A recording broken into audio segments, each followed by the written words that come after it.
വയനാട്ടിലെ ദുരിതബാധിത പ്രദേശത്ത് ഇന്നലെ ശനിയാഴ്ചയായിരുന്നല്ലോ ലാലേട്ടൻ എത്തിയത്. ദുരിതബാധിത പ്രദേശത്ത് ലാലേട്ടൻ സന്ദർശനം നടത്തുകയും ദുരന്തത്തിൽ നിന്ന് രക്ഷപ്പെട്ടവരെയും ഒപ്പം തന്നെ മരണപ്പെട്ടവരുടെ ബന്ധുക്കളെ കാണാനായിട്ടെല്ലാം തന്നെ ലാലേട്ടൻ എത്തുകയും കൂടാതെ സഹായ വാഗ്ദാനമെല്ലാം തന്നെ പ്രഖ്യാപിക്കുകയും മാധ്യമങ്ങളെ കാണുകയെല്ലാം തന്നെ ചെയ്തിരുന്നല്ലോ.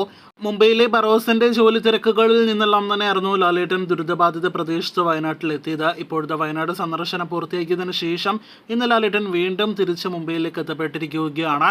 അവിടെ ബറോസിന്റെ അവസാനഘട്ട പോസ്റ്റ് പ്രൊഡക്ഷൻ വർക്കുകളാണ് നിലവിൽ നടക്കുന്നത് എന്നാണ് പുറത്തുവരുന്ന റിപ്പോർട്ട്. സെപ്റ്റംബറിൽ തിയേറ്ററുകളിലേക്ക് എത്താനിരിക്കുന്ന ബറോസിന്റെ പ്രൊമോഷണൽ പരിപാടികളെല്ലാം തന്നെ എങ്ങനെ വേണം തുടങ്ങിയ കൂടിയാലോചനകളാണ് ബറോസിന്റെ മറ്റ് അണിയറ പ്രവർത്തകരുമായിട്ട് മുംബൈയിൽ ചർച്ചകൾ നടക്കുന്നത്. എന്തായാലും ബറോസിന്റെ കൂടുതൽ അപ്ഡേറ്റുകൾ കേട്ട് കാത്തിരിക്കൂ. വയനാട്ടിലെ ദുരിതബാധിതരെ സഹായിക്കാനായിട്ട് വലിയ രീതിയിലുള്ള സാമ്പത്തിക സഹായമാണല്ലോ സിനിമാ മേഖലയിൽ നിന്ന് നാം കഴിഞ്ഞ ദിവസങ്ങളിലെല്ലാം തന്നെ കണ്ടുകൊണ്ടിരിക്കുന്നത്. മലയാളത്തിലെ ചെറുതും വലുതുമായ താരങ്ങളിൽ നിന്ന് മാത്രമല്ല നിഭാഷ താരങ്ങളിൽ നിന്നടക്കം വലിയ രീതിയിൽ സഹായമെല്ലാം തന്നെ എത്തുന്ന ഒരു കാഴ്ച നാം കണ്ടു.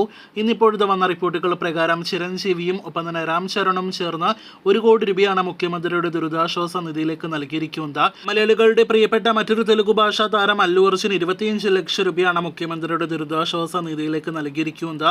ഇതിനിടയിൽ നമ്മുടെ മലയാളികൾക്ക് ഏറെ പ്രിയങ്കരനായ അന്യഭാഷാ താരം കൂടിയ തളപതി വിജയ് 1 കോടി രൂപ മുഖ്യമന്ത്രിയുടെ ദുരിതാശ്വാസ നിധിയിലേക്ക് നൽകാനായിട്ട് പ്ലാൻ ചെയ്യുന്നു എന്നാണ് അന്യഭാഷാ മീഡിയാസ് എല്ലാം തന്നെ പുറത്തുവിട്ടിരിക്കുന്ന റിപ്പോർട്ട്. തളപതി വിജയുടെ ആരാധകർ ഇതിനോടകം തന്നെ സഹായവുമായിട്ട് വയനാട് മേഖലയിലെല്ലാം തന്നെ എത്തുന്നൊരു കാഴ്ച നാം ഇതിനോടകം തന്നെ കണ്ടു കഴിഞ്ഞതാണ്. അപ്പോൾ കാത്തിരിക്കൂ കൂടുതൽ ഇതുപോലുള്ള വാർത്തകൾ കേട്ടാം.